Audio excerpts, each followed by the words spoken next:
नमस्कार, मी पंजाब डक. आज आहे 4 ऑगस्ट 2026. आजच्या व्हिडिओमध्ये राज्यात परत एकदा मुसळधार पाऊस आणि काही ठिकाणी अतिमुसळधार पाऊस पडणार आहे त्याचा अंदाज ह्या व्हिडिओमध्ये देणारच आहे. पण त्या अगोदर काय करणार आहे, आज म्हणजे 4 ऑगस्ट पासून ते 7 ऑगस्टच्या दरम्यान राज्यात कुठं कुठं पाऊस पडणार, कसा पडणार आहे त्याचा अंदाज देणार आहे.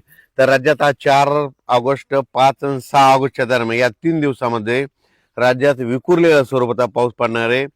22 मिनिटाचा, 10 मिनिटाचा, अर्ध्या तासाचा, 1 तासाचा असा पाऊस पडणार आहे म्हणून हा अंदाज लक्षात घ्यायचा.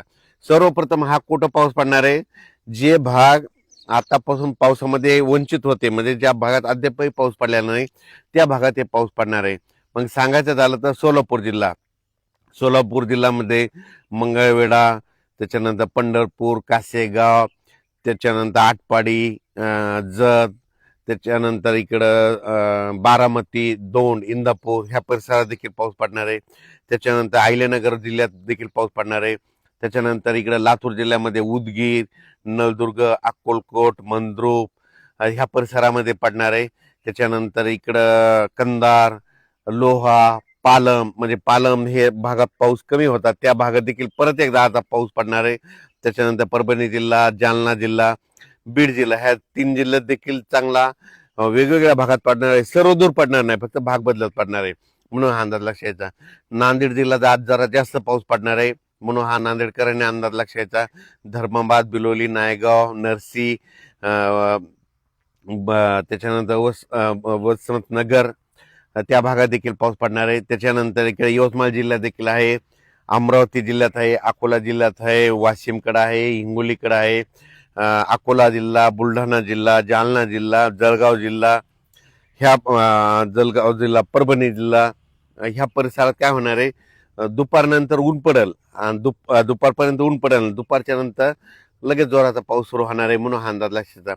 आणि मुंबई कोकण पट्टीचा म्हणजे ते पालघर पासून ते इकडं रत्नागिरीपर्यंत, गोव्यापर्यंत ते पाऊस सुरूच राहील. त्याच्यामुळे पुणेकडे देखील सरी सुरू राहते.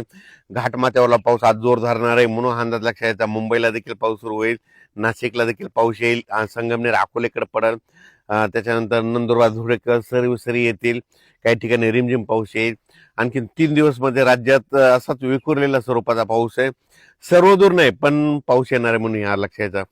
पण आता याच्यानंतर पाऊस कधी येणार आहे, तर राज्यातल्या शेतकऱ्याला 7 ऑगस्ट पासून ते 13 ऑगस्ट पर्यंत, 13-14 ऑगस्ट पर्यंत शेतीची कामे करण्यास वेळ आहे.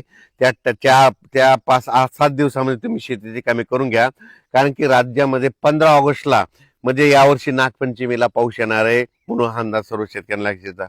सगळ्यात जास्त पूर्व विदर्भ आणि पश्चिम विदर्भ.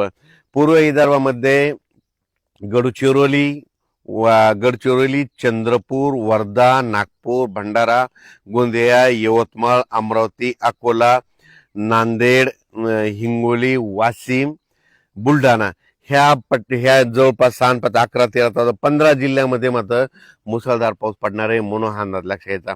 सांगायचं म्हणजे यावेळेस वरून राज्याची बॅटिंग विदर्भाकडे, पण हेच कमी दाबाचा पट्टा काय होईल, आता जसा पाऊस गेला तसा इकडे लगेच पुन्हा जालनाकून जळगाव, नंदुरबार, धुळे, नाशिककडे परत जाणार. मग त्याच्यानं परत नाशिककडे देखील उत्तर महाराष्ट्राकडे जोरदार पाऊस पडणार म्हणून परत पुन्हा गोदावरी नदीला पाणी येणार.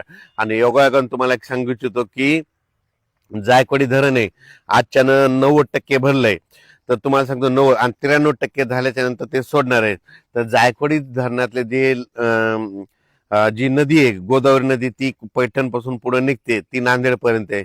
ज्यांच्या मोटरी असेल तर चालू असल्या तर ठेवा, पण बंद असल्या तर काढून घ्यायची तयारी ठेवा, कारण की जायकवाडी धरणाचं पाणी कधीही सुटू शकते, कारण वरतून आवक चालू आहे.